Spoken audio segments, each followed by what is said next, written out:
Normally, I'm waking up right about now. It's a matinee game in the Toyota Lounge. Welcome in, and it's powered by your Front Range Toyota dealerships. This is the DNVR Avalanche pregame show presented by Coors Light. Avs taking on the Dallas Stars at home in the snow at 2 p.m. puck drop time. Hey, look, at least this puck drop's not going to be delayed, all right? At least we got that going for us. No national nonsense this time. I like two. I like two better than one. To be honest, if we're going to do it, we might as well do it like next weekend when we get the 11 a.m.s. That's what I'm about. Then your game's over by like 2 p.m. You have your afternoon, your evening to do whatever you want. That's what it's about right there.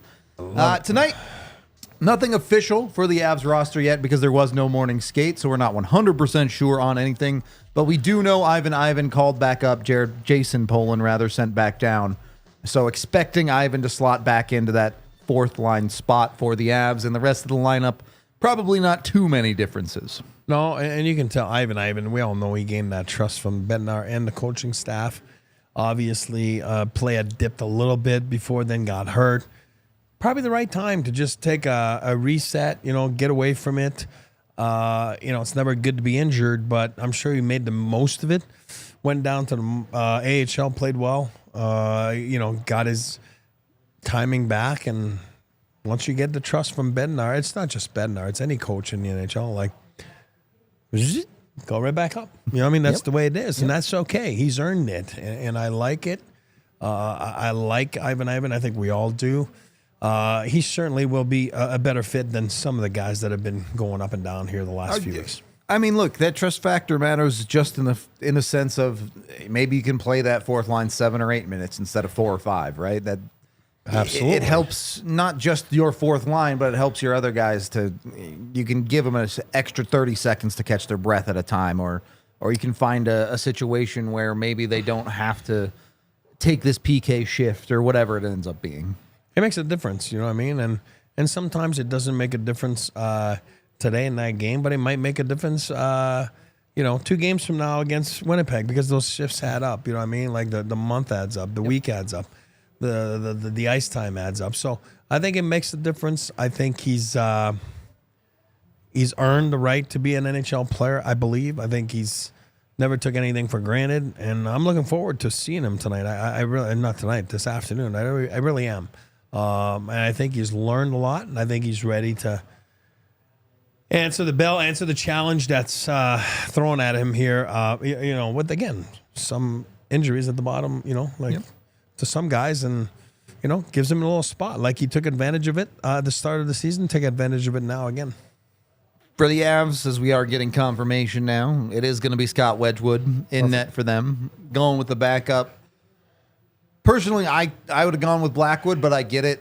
Wedgwood missed a couple of weeks with the injury. You're trying to get him ramped up again a little bit, trying to get him the feel of the game. You probably want him ready to go for the back-to-back you have coming next weekend. Give him a little puck feel in a game. I understand that. I think we all knew he was going to get one of those, Dallas, Minnesota, Winnipeg. Yep. Pick your poison. Yep. I think it makes sense. And like you said, probably going to play one of those back-to-back. So I think they felt that, tonight was the night. I gotta keep saying it. This afternoon was the afternoon to get him in there, and he's been awesome. He's been awesome since he's been in Avalanche, and I think he's a big part of this team. I'm looking forward, to seeing him. I kind of missed him, the last few weeks, and it's kind of nice to have him back. Yeah, it's always nice to have reliable second options or whatever you want to call it. Not to put him down, but he is the backup goalie. Mm-hmm. And you feel a lot more confident with him coming onto the ice over Trent Miner. Nothing against Trent Miner. He's just not ready for that role yet. That's all good. Wedgwood very clearly has been for the Avs. Hopefully they can play well in front of him tonight. Weird stuff with matinees. I know you always talk about the preparation and how the timing throws everything off, but especially for a 2 p.m. game, a day like this where there's snow on the ground,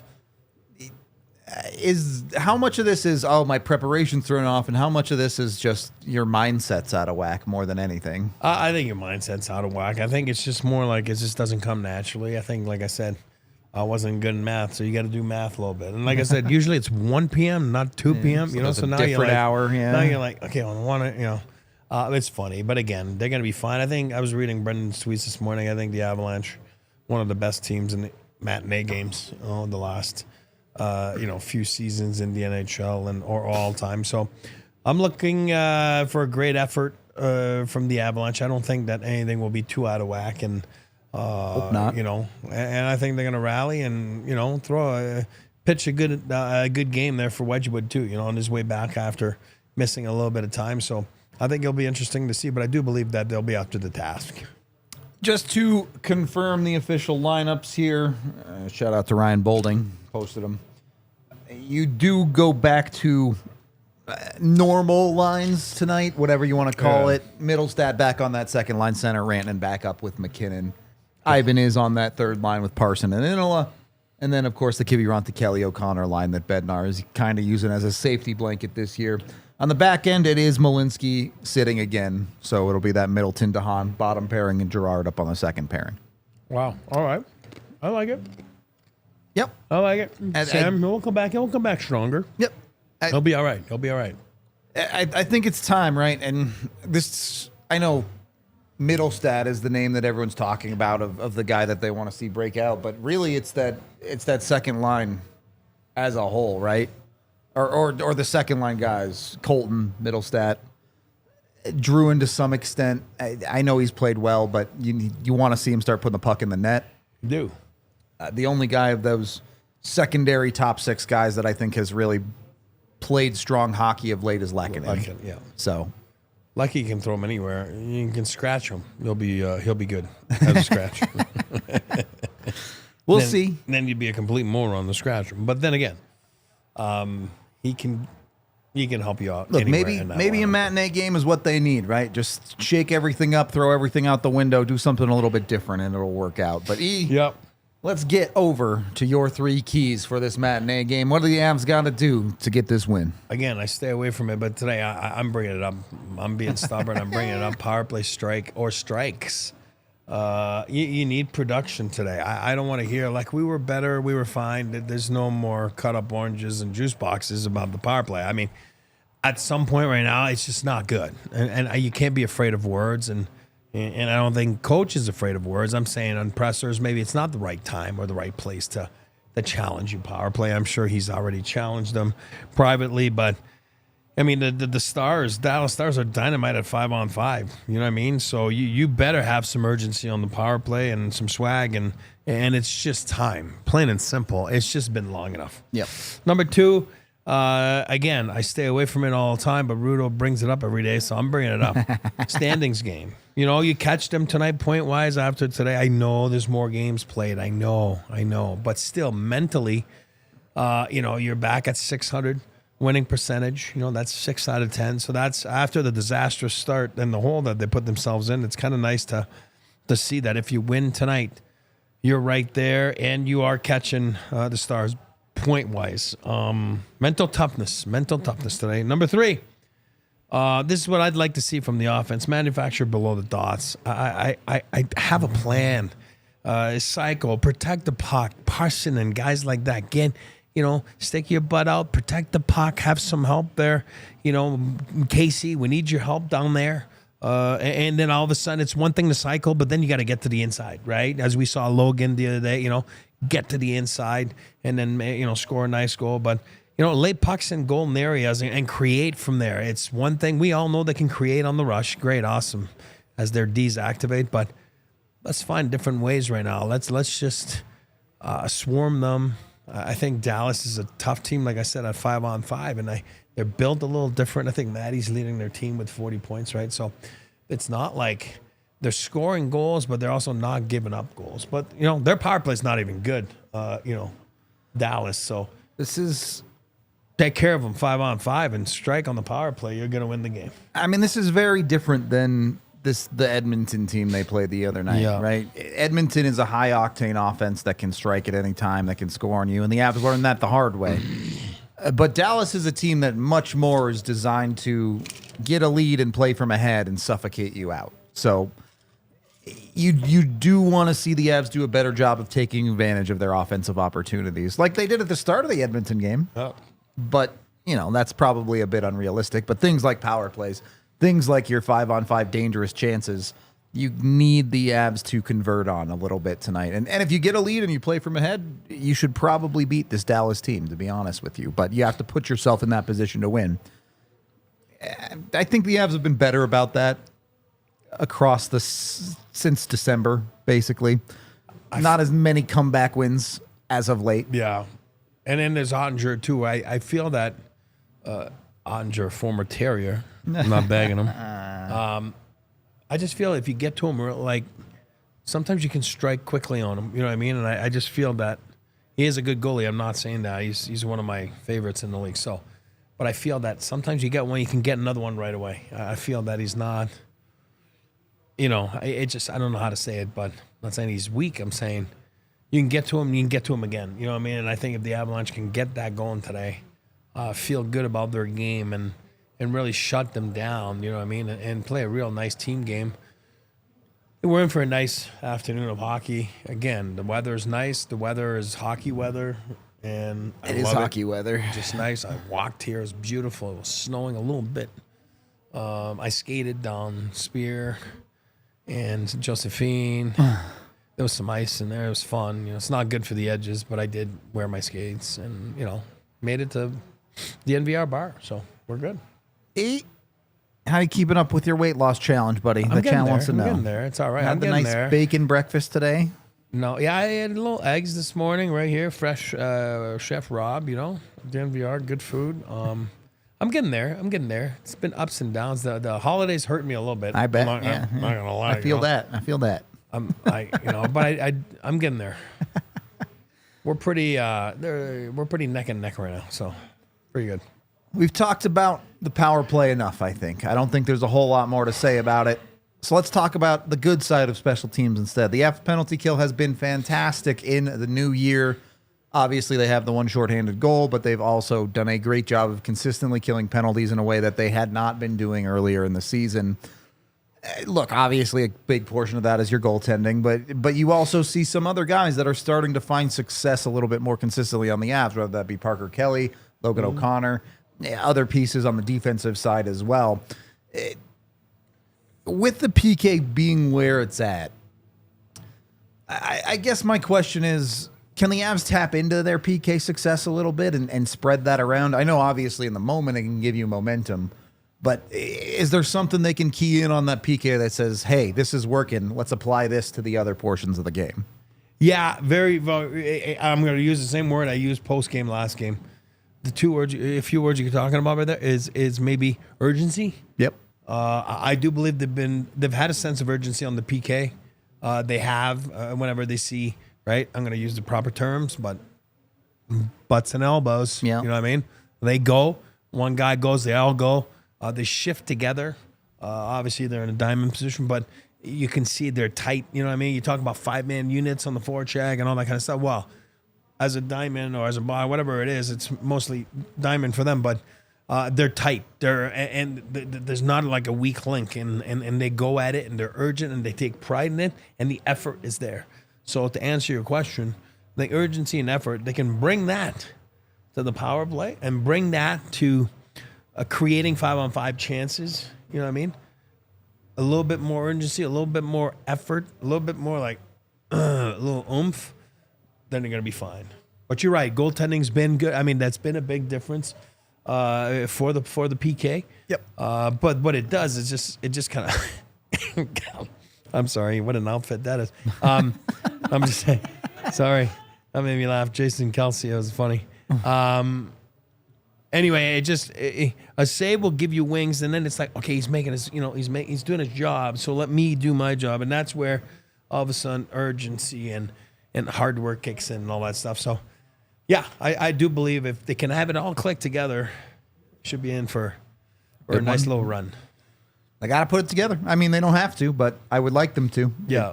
The win-loss yo-yo is already starting to get old, so you'd like to see them string a few together here. But you got to start with Dallas. You don't want to overlook this one, of course, especially in a matinee game. But look, there is a bunch of different factors going into this game. They were in a stretch where it felt like you needed more from your star players. You got that the other night, and you still found a way to lose the game. Yeah, urgency, I think, is the right word a little bit. This Avs team, I hate to use the play a full 60, play a complete game, because that's not real life. You can't do that. There's another team trying to win. Yeah. But play a consistent game is what I would ask of them. You're not going to be the better team for all 60 minutes. You're not going to be perfect, but don't fall into those lulls where you let your foot off the gas and let teams back into a hockey game because you have a 3-goal lead and you want to shift it into cruise control. Yeah, and you're right. I mean, again, if you're the Avalanche and you're playing Cherry Creek High School, you should dominate 60 minutes. It's just the way it is. You should. Dallas but it's not the NHL. You know what I mean? So, and I don't care if it's San Jose Sharks or, Dallas Stars that are visiting right now. That's a good home team. It's okay road team, but they have good players. Mm-hmm. And realistically, you just know that you're not going to be controlling, dominating for 60 minutes. But in those so many minutes that you're not, you got to make sure that you're sharp, you're on your toes, you're not missing assignments, and you're trying to regain that momentum. So that's what you'll look for, and that's when you hear coaches or players say, "Yeah, we played a full 60." You know what I mean? Yeah. They didn't dominate full 60, but they played a full 60. So I think the Avalanche tonight, if they can get that going, get a little bit more desperation, you know what I mean, like in their game, and I'll talk about it in my prediction, though.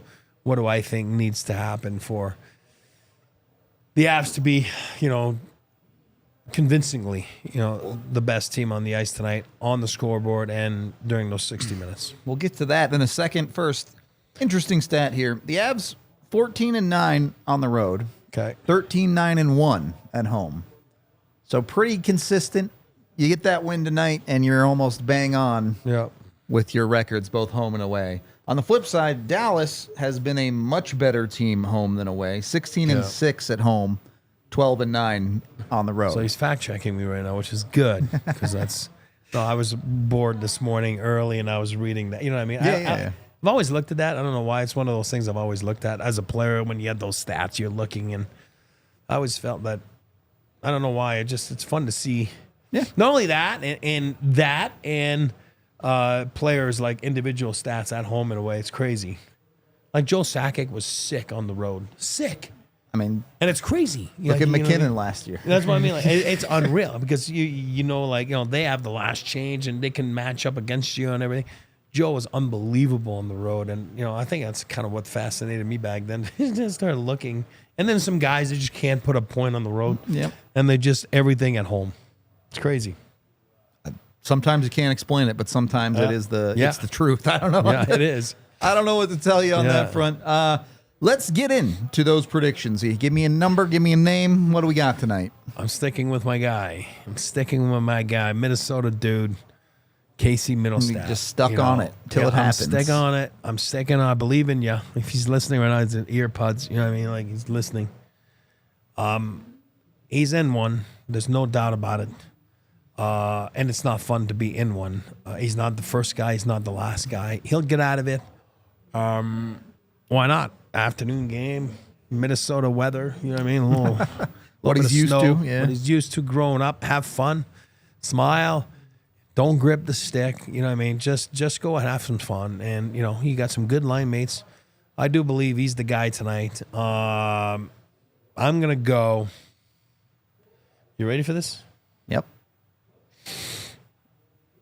I am going 6-1 Avalanche. Wow. The domination. I'm here for it. It's not what I'm predicting, but I'm here for it. Replay this clip after the game. The big hammer getting dropped for Big E on that one. 6-1. I like the 6, but I'm going 6-4. I think we're going to see some matinee chaos. Lots of goals, all sorts of nonsense tonight. I like that. We're going to see how it goes. But I'm going 6-4, and then I'm going with Cale Makar. He's been on 99 career goals for like 7 games now. Yeah, it's true. It's time for him to get the 100th and get this thing rolling again. Stop faffing around and go help the Avs. I like it. Punch the Dallas Stars in the face. That's where I'm going with it. Right in the face. We'll see. We'll see if they can get there. We'll see. Look, matinee games, you could convince me anything could happen. I'd go, yeah, maybe. It's possible with these matinee ones. They're Never weird. know. They're always weird ones. But let's get over to my pregame picks with Bet365, where it's never ordinary. And maybe you can bet on a little bit of chaos today to have some fun with this one. One way or another. Took the Avs to win by exactly 2. Because why not? It's plus 500. Taking the over, like I said, I picked a 6-4 goal line, so that would easily crush that over. And I'm taking that Makar goal at plus 400 anytime tonight to see Cale reach that 100 Do you parlay mark. all 3? No. Can you parlay? You can. I didn't, but you could. You probably get really good odds if you did that. But, I don't know how much chaos I'm willing to invite into this. So we'll see. Whatever you bet on, make sure you're doing it with Bet365. And, of course, when you do gamble with Bet365, you must be 21 or older, physically located in Colorado. And if you or someone you know has a gambling problem, call or text 1-800-GAMBLER today. All right. We still got a little bit of time left in the pregame here, but I do think it'll be interesting. Of late, the Avs have been better about their first period, Z. Dallas is the type of team that is going to try and prevent that. They're going to try and lock the Avs down, not give up a whole lot to them. Is there a secret sauce here to the Avs keeping their first periods successful? Yeah, I think the word is come out of the gate intense. I think intensity is. I think that try to get everybody rolling right away. You know what I mean, and stay out of the box. And get a good start, get your legs going. And again, I didn't bring that up. I'll tell you one thing. On a matinee game like that, legs a little slow to start. Yeah, it's a little different. So you want to make sure. I don't know why. I'm not a doctor, even though I play one on TV. Everyone's still I'm not injured. a doctor. But your legs are not. They're just, it's weird. You know what I mean? Like, and you want to get going. You know what I mean? You want to make sure there's no, like, stupid penalties, and if you're not killed or if you're not, whatever, even power plays, if you're not playing, you don't get out there. You want to get a hit, take a hit. I do believe Wedgwood, former, what is it? What do we call it? The curse of not the curse, but the ex-player curse. Ex-player curse, which will be good. You know what I mean? I think it gives an advantage to a guy like that because he's a student of the game, and so I bet you he knows a lot of those guys, obviously, their tendencies, where they shoot. So I think it gives him an advantage, a little familiarity with the shooters. And I can't believe I'm going to say this, but Tyler Seguin's been really good. And he's been hurt now. That's what I'm trying to say. But he was kind of found his game with Marchment, right, and Duchesne. And that's a big loss for them, in my book. You know what I mean? Like, I don't know how they've overcome it. They're 8-2 in the last 10. It must have not hurt them at all. You know what I mean? But I just wanted to point that out because I never thought that. It just shows you like it's a good fit, with those two line mates. And I'll tell you this: no Rope hints for the Stars tonight either. Oh, no Rope hints. I didn't know that, so I just wanted to point that out because I've been harsh a little bit on Tyler Seguin the last couple of years. I mean, it was like, not the same player he was, but I tell you one thing: I was impressed last year. I was impressed in the playoffs, and I was impressed this year until he got hurt. And again, I hate when guys get hurt, but I just wanted to slide that in there. Totally valid. Thankfully, not the Avs problem tonight. But they've lost. I mean, like I said earlier, not in my keys today, but I mean on the internet, on Twitter, Dallas has lost 2 out of 3. Flip side of things, Colorado's lost 2 out of 3. Yep. One's 6-3 and one last 10. The other one 8-2. So you're in probably for a good game. Everyone knows it's a divisional game. It gives you a little bit more zip, and hopefully the Avalanche are not just kind of putting the zip in their coffee, but actually in their legs, and let's go, you know what I mean, and start that period on track and don't look back.